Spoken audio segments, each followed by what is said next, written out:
love tonight. What? But it's gonna be alright. Yeah. Cause me and my clique, we don't give a fuck. Sweet daddy, give y'all the game. Let's go. If you want it, you can get it. Let me know. I'm about to break this thing up. Let's go. If you want it, you can get it. Let me know. I'm about to break this thing up. If you want some, come get some. Hello, ladies and gentlemen, wrestling fans all around the world. Welcome to FTW Future Focus. I am your not-so-humble correspondent, Robert Black, and it is terrific to be back here with you on Sunday, a little bit later than normal, but we had some office stuff to take care of, but we are back on track. Now, underneath me is the lovely young lady from North Carolina. She is the Tigress Ty Nickerson. How you doing? I'm doing great. I'm ready for this wrestling therapy session to begin. Oh, you and me both. To my catty corner, he is the silent but deadly man from Chicago, Illinois, and he has about as much use for women's wrestling as I have for recreational methamphetamines. He is excuse me. He is marvelous Marcus Buckley. How you doing, sir? Hey, Bears won, so I know I'm in a good mood. Sweet. Now, last but certainly not least is the founder of our feast, the president of FTW Network, my pal and friend, and a one hell of a terrific individual, former professional wrestler and promoter. He is the mastermind, Bobby Rogers. It's good to have you with us, sir. What's up, y'all? Welcome to this Fuck You Bitches edition of the FTW Future Focus. I'm glad everyone's here. We're going to get down with the wrestling therapy and say, fuck you bitches. Yeah!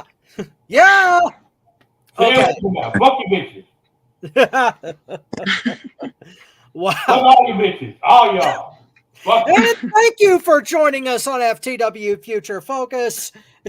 Right off the bat, in the introduction, we're on the board. Okay, just to get this ball rolling.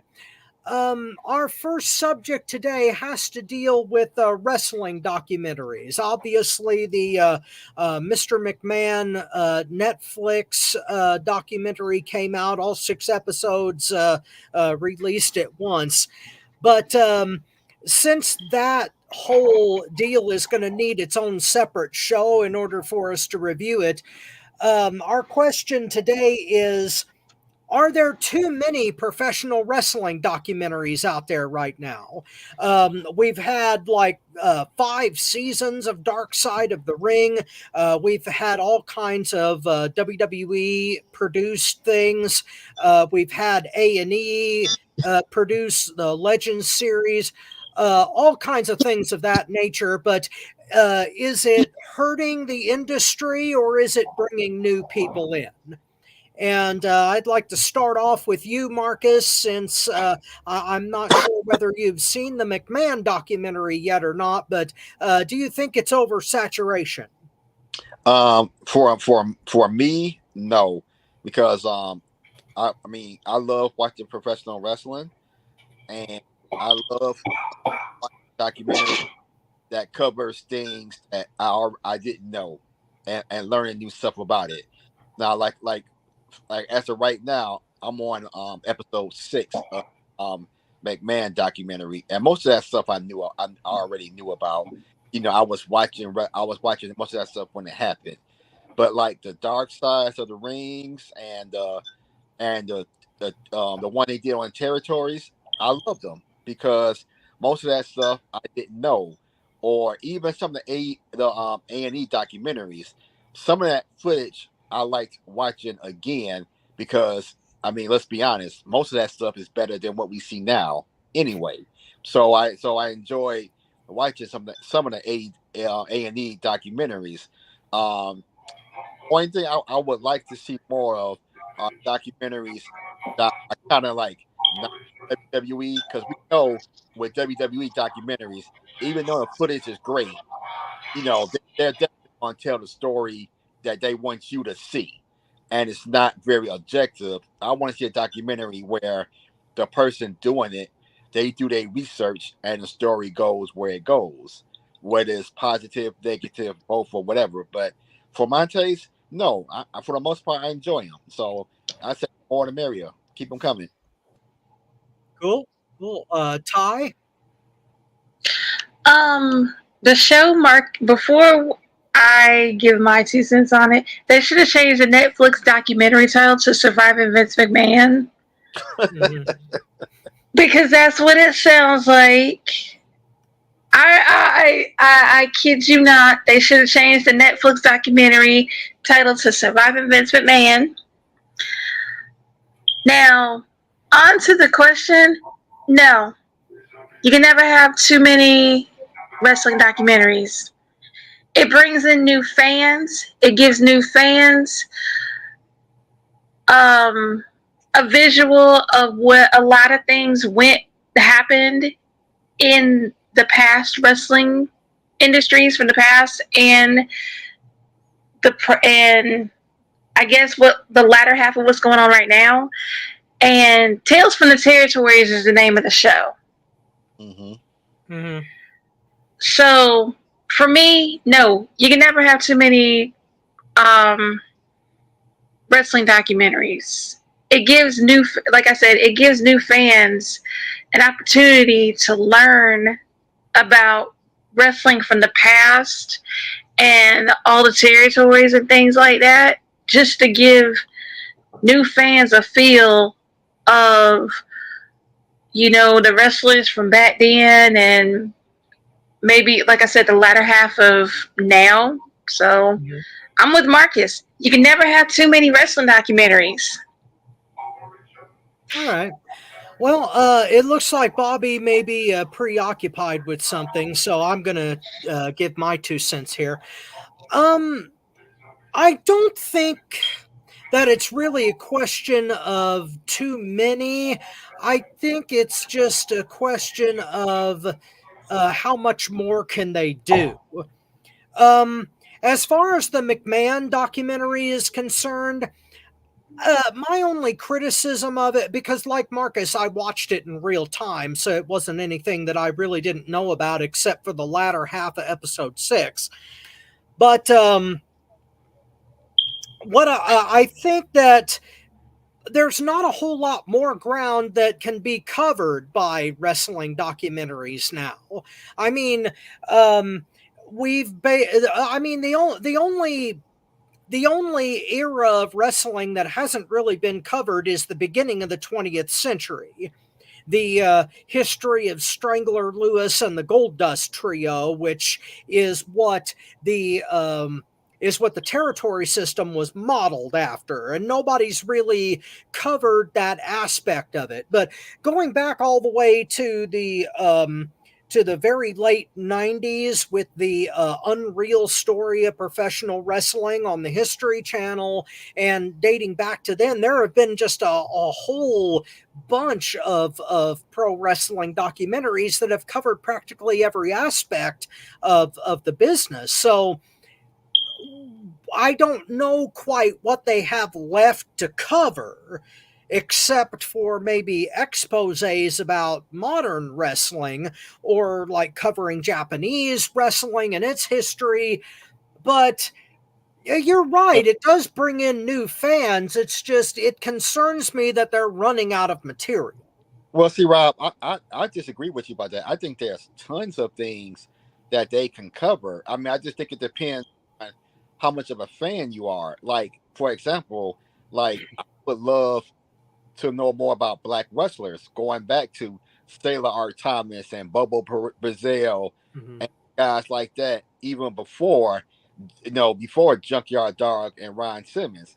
Or you got like a ton of Memphis wrestling history where so many people got started, or like Japanese wrestling, like the history of Baba and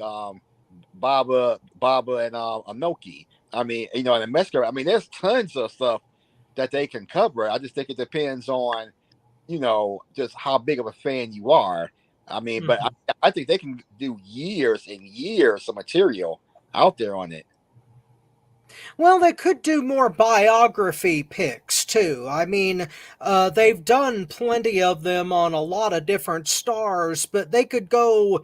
I suppose they could go deeper than that.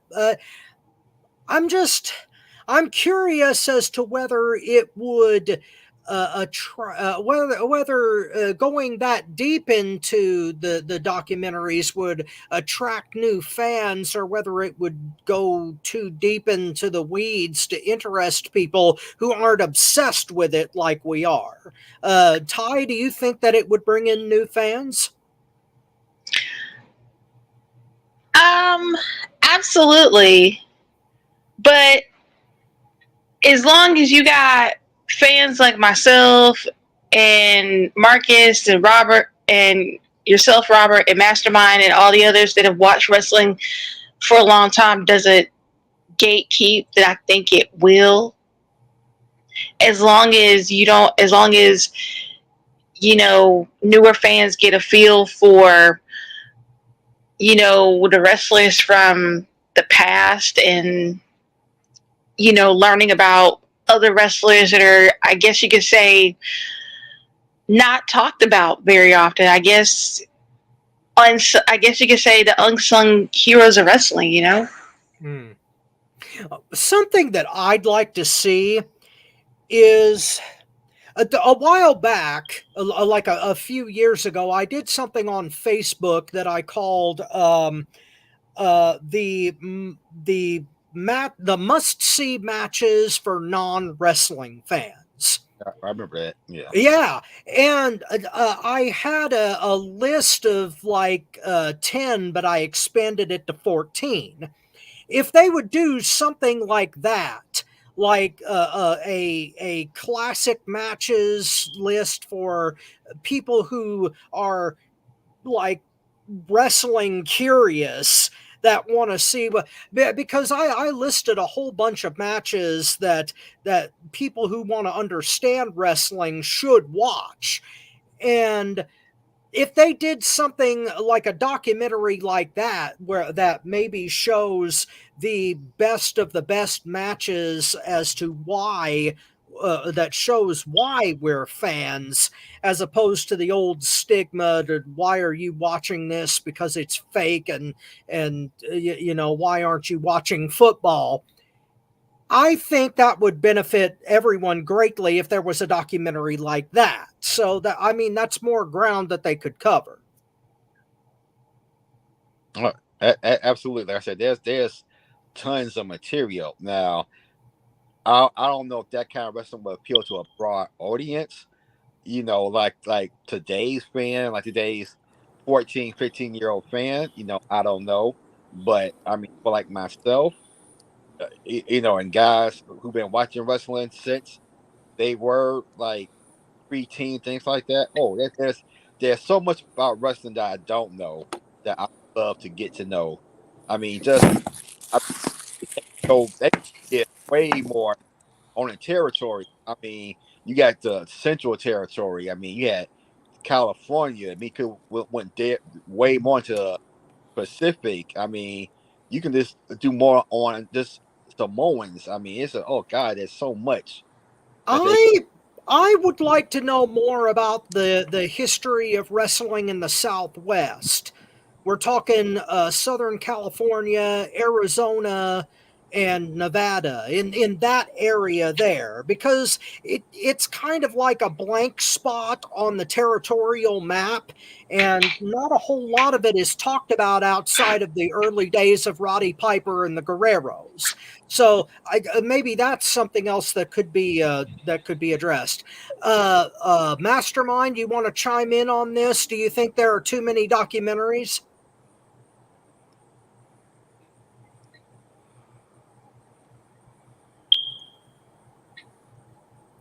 I'm not really sure whether he can hear us. Bobby, can you hear us? Yeah. Well, one thing I would like to see is the history of lucha. Like what got Mexican wrestlers started wearing masks? You know, I would let it go back to that. Or Yeah, yeah, a traditional sort of right, thing to or, see. or like Yeah, more. because that. No, go ahead. Yeah, because that is a rich history. You're right. Um, but yeah, I asked the question because it's since the late '90s there have been a lot of wrestling documentaries, and they've covered a lot of the same ground. I'd just like to see them cover some new stuff. Exactly. I agree with you on that. Yeah, Bobby, can you hear us now? Now I can. Okay, would you like to chime in on the documentary question? Fuck these documentaries. No, I can't. After all that. No. I think some of them are done in good taste. Some of them are done just all fucked up. It just depends on who's producing them. I think is informative if they're done right to educate people that are younger than us. But unfortunately, some do try to do it in a skewed way to make it look like something else. So, Well, okay, a follow-up question for the panel. If you could pick one one match from any era to show someone exactly why you love professional wrestling, to a casual person who's either never been interested in wrestling or just wants to know why we love it so much, what is the one match you would show them? Ty? Oh man, I would probably show them the triple threat tag match with Edge and Christian, the Dudleys, and the Hardys. The reason I would show this match to a lot of the younger crowd is because of showing the momentum in the matches, show how much chemistry the wrestlers have with their opponents. I mean, it's not just. Some of y'all go on about how it's all flippy dippy and thigh slapping and shit like that. And some talk about how it's like wrestling's fake and stuff like that. Let me break something down to the ones that say wrestling's fake. Y'all think wrestling's fake? The porn your mommy and daddy watch, that's also fake too. So are the reality shows. But that's a story for a different day. My point is, joining us on FTW. Oh my God. Hey, whoa! Oh my God! Holy shit! Whoa! Wow! Whoa! hey, I'm just telling the truth. I'm calling it like I see it. I'm tired of some of the people who don't watch wrestling talk about how it's fake. The ones who say it's fake, the adult content they watch, that's fake. Well, it's entertainment, but for an entirely different reason. And thank you for joining us on FTW Future Focus. I'll hit myself on that one. Okay. I'm getting off topic. I was telling the truth. I was calling like I see it. But I was showing the reason why I would show that triple threat tag match with the Hardys, Edge and Christian, and the Dudleys is look at how much you show them how much momentum there is in that match, how much chemistry all three tag teams have when it comes to facing one another. Okay. And how it's not fake. Oh no! Oh no! It's not fake! Oh no! Oh no! Oh, thank you for joining us on FTW Future Focus. Meg Ryan impressions do count. Okay. Marcus, save us. What would be your match that you'd show a person to show them how you love wrestling or why? Oh man, there's so many. Um, I'm going to pick this one. I mean, the one I want to pick, I got a feeling one of you guys are going to say it. So I'm going to go with Bret Hart versus Austin at, was it WrestleMania 8? I can't remember what WrestleMania It was. was Mania 13, Okay, thank you. the I Quit match. I picked that one because I mean, you got two great wrestlers. You had storytelling. You had psychology. I mean, we can show how that match was. I can show them how this story was told, how the match was built up. You had great violence. You had great wrestling. You had enough violence. You got blood. I mean, you definitely started out with a 1-1. We knew who the baby face and the heel was to start. Then you show mid match, it was switched by the end of the match. You know, the baby face was the heel was the baby face. I mean, Austin, this kind of shows why Austin was the biggest star of all time. I mean, and the commentary. Jim Ross sold that match as well. I mean, this match pretty much covers everything that I love about wrestling. So that's one of the ones that I would definitely show. Cool. Mastermind, what would be your one match for a casual? Damn. Hmm. Wow. That's hard, man. It is. Yeah, because I could have did 3 or 4 more. Me too. Yeah. That's what they said in porn too. But Thank you for joining us on FTW Future. Wow. It never rains, but it pours. why in the hell am I got bees coming around me? Because you're sweet. You're too sweet. Come on, man. These fucking bees is getting on my nerves. I just want to smoke a bee and get the fuck up out of here. I can't have shit lately, man. Fuck, motherfucker, get the fuck. Now, I mean, now it's be like careful. I don't want you to get stung. it's like Yeah, can't none have of us a girl- don't want you to get stung. can't have a decent girlfriend. Can't smoke a fucking blunt. What's really going on this earth? Anyway, man. Honestly, I can't say a match, but I'm gonna go with an atmosphere. And you're gonna be shocked I say this, Rob. I think everybody's gonna be shocked when I say this. But the very first All In we went to, Oh. that atmosphere, that is what I would have to say I would want a casual fan to see. It's not so much the match itself, it's the whole show in the kit and caboodle. It's when everything gels together and everybody's in that vibe and it's just smoking. That first All In was smoking. If it was a fire, it would have been a 7 alarm fire. They was going off. And I'm sorry. That atmosphere, WWE still hasn't even touched that atmosphere yet. You know, and I don't care what foreign country they go to.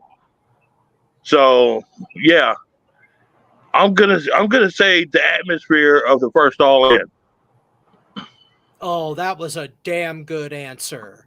Oh, thank you. That was oh yeah, I couldn't agree more with that. My heart is still in that building. I must say that my heart is still in that building. We're gonna talk about where my heart's at. We're gonna leave that alone. Of course, but this is wrestling and this is therapy and we're good, bro. Okay, this one I would have to say, as much as I think that a modern match would be good to show to a new person who is curious about why we love wrestling, there is one and only one match that I would have to show someone to demonstrate how much I love wrestling. And that would have to be the first match of the 89 trilogy, Flair versus Steamboat Chi-Town Rumble. Yeah. That match is like looking at a Vincent van Gogh painting and appreciating it for what it is in its medium. That's so true. Yeah, that match is a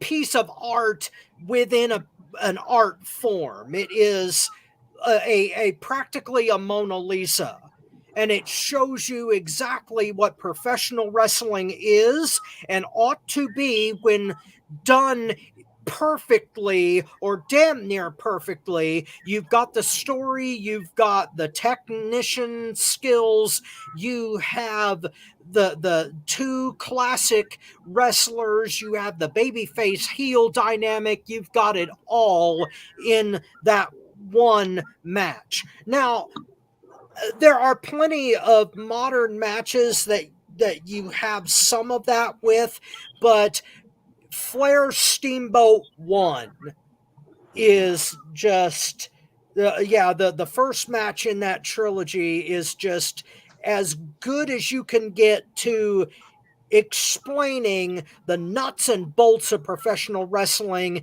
in its purest form of art. So yeah, Chi-Town Rumble, Flair Steamboat is my pick for that. Okay, moving on to our next subject. I call this segment Book It Yourself, BIY.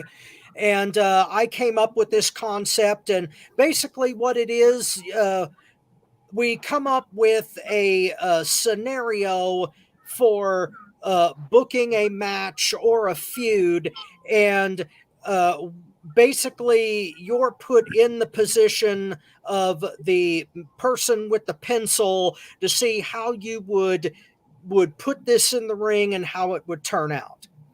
And our subject this time around is the CM Punk Drew McIntyre feud. Obviously, it needs a finale, and it needs a type of match to end it, and who would win. And that is our that's our Book It Yourself segment. Ty, we'll start with you. What should the final match be in the Punk McIntyre feud, and who goes over? Ooh. Like you said, like all matches, they need a good finale. We are not ending these matches on a cliffhanger. This ain't Moesha. We are not ending it on a cliffhanger like Moesha did. All good matches need a good finale, like you said. How I would book this match, I would make it CM Punk versus Drew McIntyre in a Falls Count Anywhere match. Okay. I was gonna make it an I Quit originally. I was gonna make it an I Quit match, but Falls Count Anywhere for me. And you got, like I said, you got to end it good. So Punk's won one match. McIntyre's won his match. They're both tied at 1 win apiece. So to break the tie, I'm going to have to give it to CM Punk. Okay. Cool. Bobby, how would you end the feud and with what match?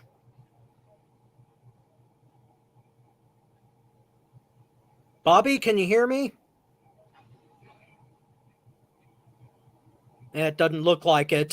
Marcus. There we go. Oh, okay. All right. Okay. I do something that's never been done before. My crazy mind goes all over the place to try to find matches that have never, ever been done. And this one I don't think has. They hate each other so much. They hate admitting that the other one is better. So let's make them do that.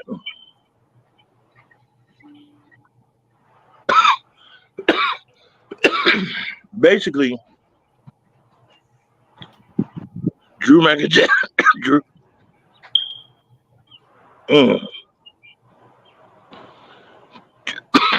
Drew versus Punk in an Iron Man submission match. Hmm. The only way you get a win or a point is if you make your person submit.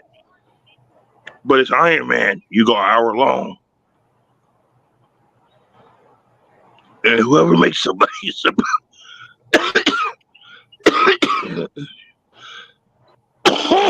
Oh. Whoever makes somebody submit the most within an hour is the winner. Iron Man submissions only. That has, as far as I know, that's not been done before. So yeah, that's an interesting concept. I like the idea of that. Yeah, Iron who Man goes submission over? match. Yeah. And who goes over, Bobby? Punk. Ah. Okay. Cool. Marcus, what's yours? Well, I'm going to put on my WWE, and with this being WWE, it is, of course, since the story's already laid, he beat the shit out of Punk in Chicago. So, of course, next time they're in Chicago, it's a Chi-Town street fight. And with my WWE booking, AJ Lee comes out and kicks him in the balls, which leads into a F5, and Larry the Dog pisses on him, and Punk gets the win. Wow. So I got a question. Yeah. I got a question. Okay. Would that finish be called the wiener? You know what? I guess so. But yeah, that's my WWE booking my finish right there. And thank you for joining us on FTW Future Focus, the Golden Shower Edition. Oh, good God. No, the R. Kelly edition. Yeah. Thank you for joining us on FTW. Most of the thing. If anybody mentions P. Diddy, I'm shutting this show down. Well, I said Larry was Diddy on him. Oh, good Lord. Thank you for joining us on FTW Future Focus.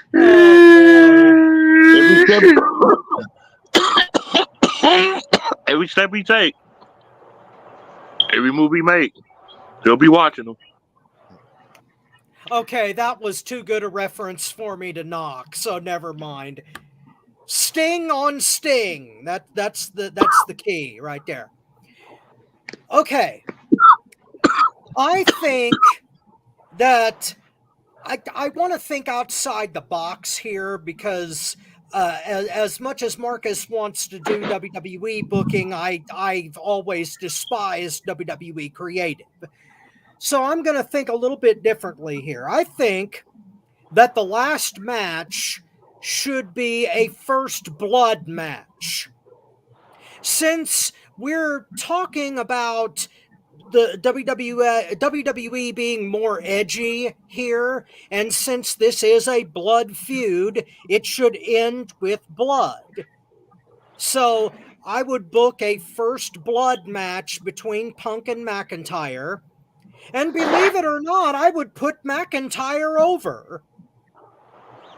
Because McIntyre has a little bit more mileage on him than Punk does. And I think that it's obvious that McIntyre should be the next guy to go after either Walter or Jey Uso. So I would give it to McIntyre on that basis because I think that Punk has found his niche in WWE now. I think he is going to become the unofficial gatekeeper.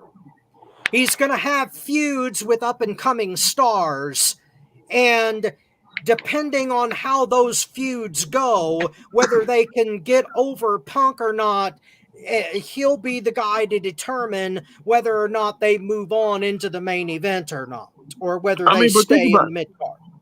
think about this though. Who's a better person to do that with? I mean, think about how he gets over with the crowd. If you could get over with him, you can get over almost with anybody. Well, yeah, I think that Punk has accepted that role. I think that's why he's happier in WWE than he is anywhere else. Irregardless of how he got there, and we've had that discussion plenty of times on this program, I think that he's accepted that the company is going to determine his future and his role, and not necessarily based on him. So I would put McIntyre over in this feud, and I would let Punk be the new main event gatekeeper in WWE, kind of like what Jake Roberts did in the 80s and so forth.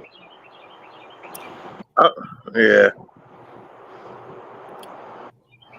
But to move on here, our next segment involves something that's been floating around the internet over the last couple of weeks, I think, and that is the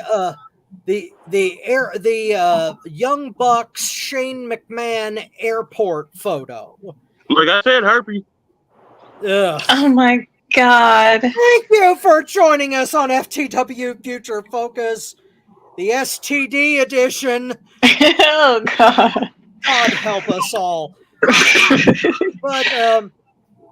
But we've all seen this on the internet, and what does it mean for AEW, if it means anything at all? Maybe it was just a casual meetup at the airport and it was a weird thing and they took a picture of it. Or does it mean Shane McMahon is getting in bed with Tony Khan, figuratively speaking? Marcus, start us off with this. You think this is a thing, or is it nothing burger? A double burger. I mean, you know, wrestlers run to each other all the time at the airport, and I just think, you know, somebody starting up shit, starting a picture, you know, because I mean, if this had legs, you know, when he actually met with Tony Khan, you know, they would have had something done by now, I think, or even if they're not announcing it, something will already be in place. So until I see it, you know, whether it's behind the scenes or on air or whatever it is, I'm saying nothing. Okay, fair enough. Bobby, do you think this is a Shane McMahon takeover, or what's going on here? You talking about the Prince of Kayfabe right there? Hold on, another bee is coming. Hold on. Bobby is getting attacked by insects on this show. Yeah. I'm sorry, man. It's been a rough week. I know, man. I can't win worth shit. But anyway, you have the king of kayfabe right there. So I don't think nothing's gonna happen that we're gonna know about until it happens. But is he gonna go to AEW and take? I don't know if they're gonna merge business for a major player. We're trying to get involved. It is gonna take some time.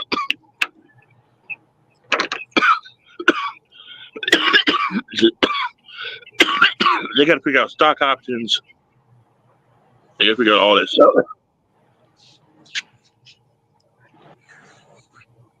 It's gonna be a minute, but it just look it's too close. I think Shane is buying his way in. Okay, so you think something is going on here, or will be, like in the next 6 months or so? No, yeah, I'm giving it a year. Year and a half. Year and a half. Okay. All right. Ty, do you think something's going on here, or is it just a picture? I'm with Marcus on this one. Except this is a nothing burger, a double nothing burger with cheese.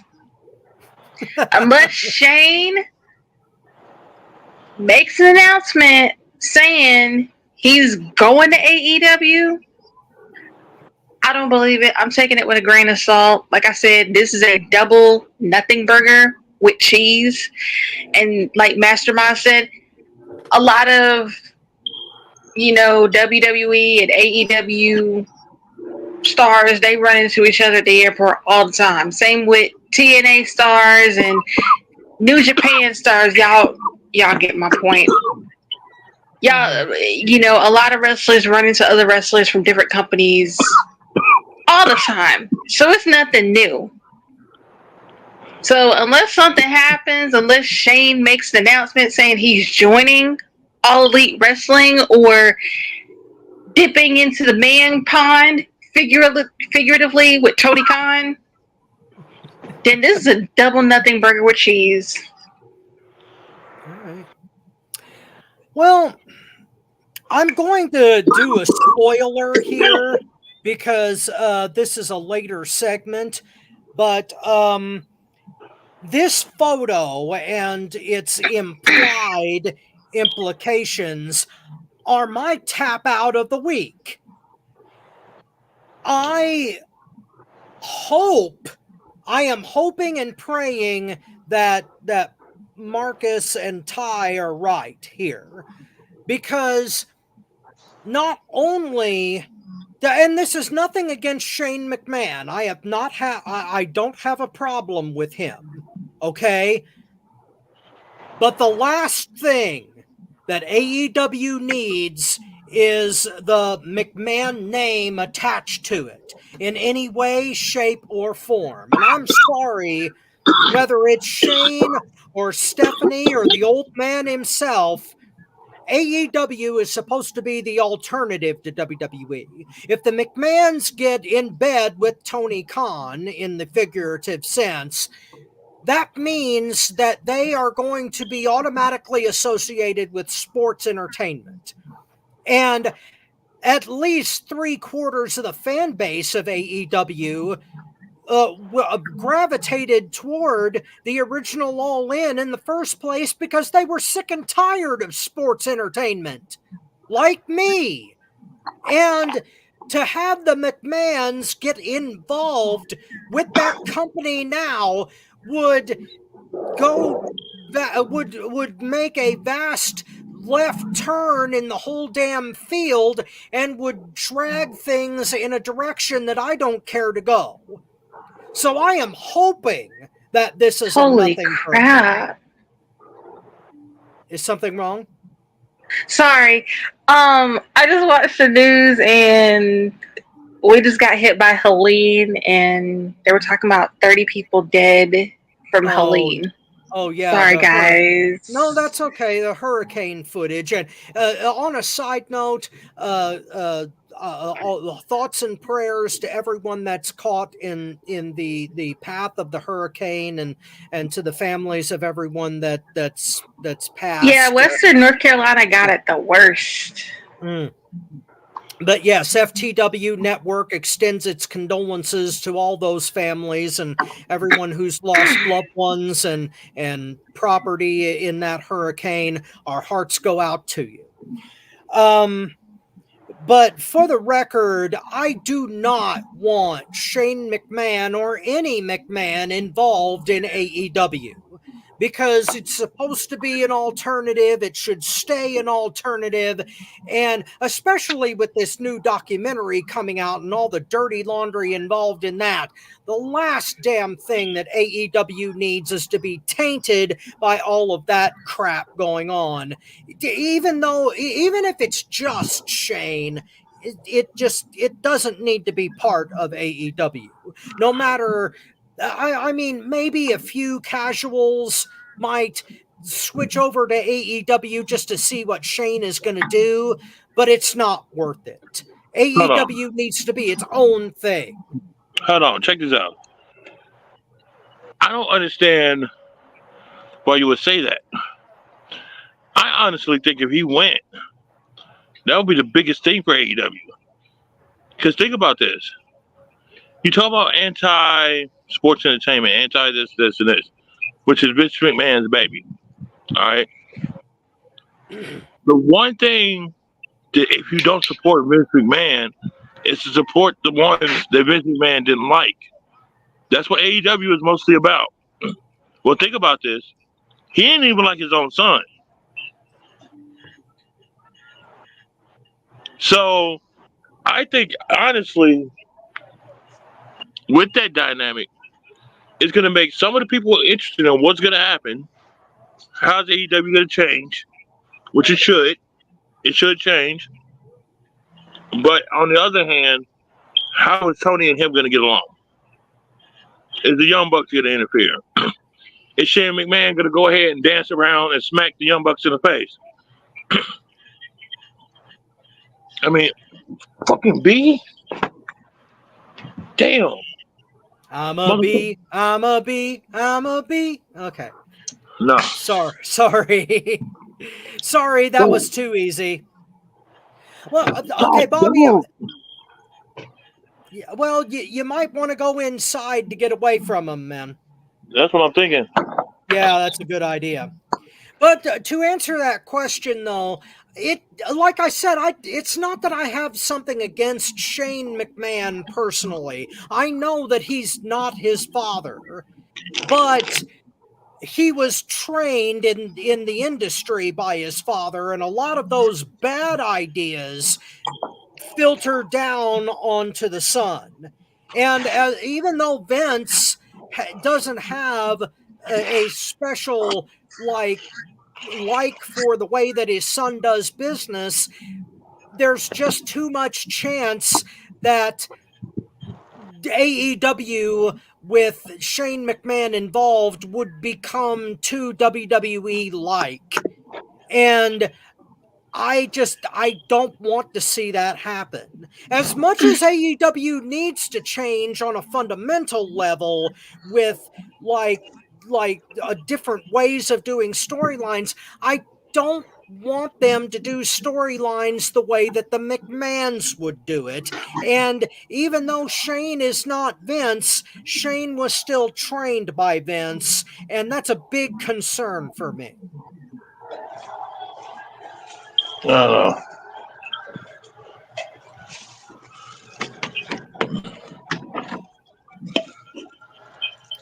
But anyway, I'm really hoping that. When we get to the tap out, you guys can have yours, because that photo